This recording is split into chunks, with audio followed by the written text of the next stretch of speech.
সারা দেশে বন্যা পরিস্থিতি ধীরে ধীরে উন্নতি হচ্ছে, তবে ফেনীতে এখনও পানিবন্দী আছেন লাখ লাখ মানুষ।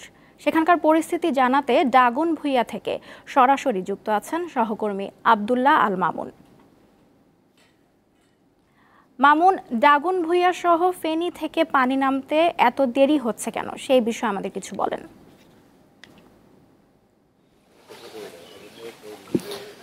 লুৎফা, আপনি যেমনটি বলছিলেন যে ফেনীর দাগনভূঞা উপজেলা এবং সোনাগাজী উপজেলা পানি নামতে সময় লাগছে, কারণ হলো এখানে যে মুসাপুরের যে রেগুলেটরটি আছে এই রেগুলেটরটি ভেঙে গেছে। ভেঙে যাওয়ার ফলে পানি জোয়ার বাটার ফলে পানি কিন্তু স্বাভাবিকভাবে যে নামার কথা ছিল ওইভাবে নামছে না, যার ফলে পানি আর ধীরগতিতে নামার কারণে পানি অনেক স্টেবল হয়ে গেছে। এটা মোটামুটি এখন স্থায়ী হয়ে গেছে।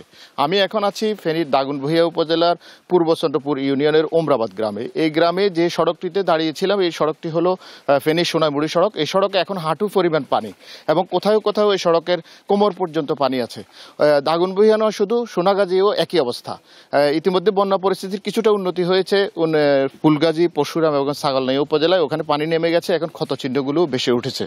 আমি আপনাকে আরও জানাতে চাই যে ফেনীতে বন্যার কারণে অনেক মানুষ, অর্থাৎ লক্ষ লক্ষ মানুষ তারা আশ্রয়কেন্দ্রে আশ্রয় নিয়েছে। ওখানে তারা আশ্রয় নিয়েছে। অনেকে আবার পানি কমার ফলে বাড়িতেও ফিরে গেছেন। বাড়িতে ফিরে গিয়ে তারা যে দৃশ্যটি দেখছেন, যে দৃশ্য দেখে আটকে ওঠার মতো অবস্থা, যে সেখানে জিনিসপত্র, আসবাবপত্র, খাদ্য সামগ্রী সবই নষ্ট হয়ে গেছে। আসলে মানুষের যে করুণ অবস্থা সেটা আসলে অবর্ণনীয়। ফেনীতে বন্যা বিভিন্ন সময় হয়েছে, কিন্তু এবারের মতো এত প্রলয়ঙ্কারী এবং আপনার যেটাকে বলবে ভয়াবহ বন্যা আর কখনো ফেনীবাসী দেখিনি। আমরা এখানকার অনেক বয়োজ্যেষ্ঠ মুরব্বীদের সাথে কথা বলেছিলাম, তারা আমাদেরকে যেটি জানিয়েছে তাদের জীবদ্দশায় তারা কখনো এত পানি দেখেননি।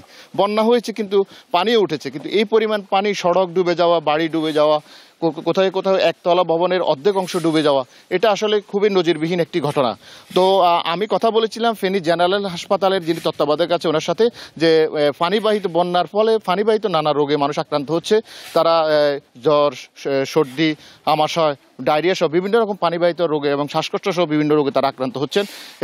ফেনীর যে ডায়রিয়া ওয়ার্ড আছে হাসপাতালের, সেখানে আসলে শয্যা সংকটের কারণে মেঝেতে মানুষ চিকিৎসা নিচ্ছে। এছাড়াও সর্বশেষ যে তথ্য আমার কাছে আছে, সেখানে সাপে কাটা 24 জন রোগী তারা জেনারেল হসপিটালে ভর্তি আছে। এছাড়াও আপনাকে জানাতে চাই যে ফেনীতে যে বন্যার ফলে যে ক্ষয়ক্ষতি সেটা আসলে বলার অপেক্ষা রাখে না। যে মানুষের পশু সম্পদ, মৎস্য এবং ঘরবাড়ি সহ মানুষের আসবাবপত্র প্রচুর পরিমাণ ক্ষয়ক্ষতির শিকার হয়েছে। এখানে প্রায় 10,000 কোটি টাকার মতো সম্পদের ক্ষতি হয়েছে বলে আমরা বিভিন্ন বিভাগ থেকে জানতে পেরেছি। তবে এই বন্যা পরিস্থিতি ধীরে ধীরে উন্নতি হচ্ছে। তবে এই উন্নতিটা যত তাড়াতাড়ি হবে ততই বানবাসী মানুষগুলো তারা অন্তত মুক্তি পাবে।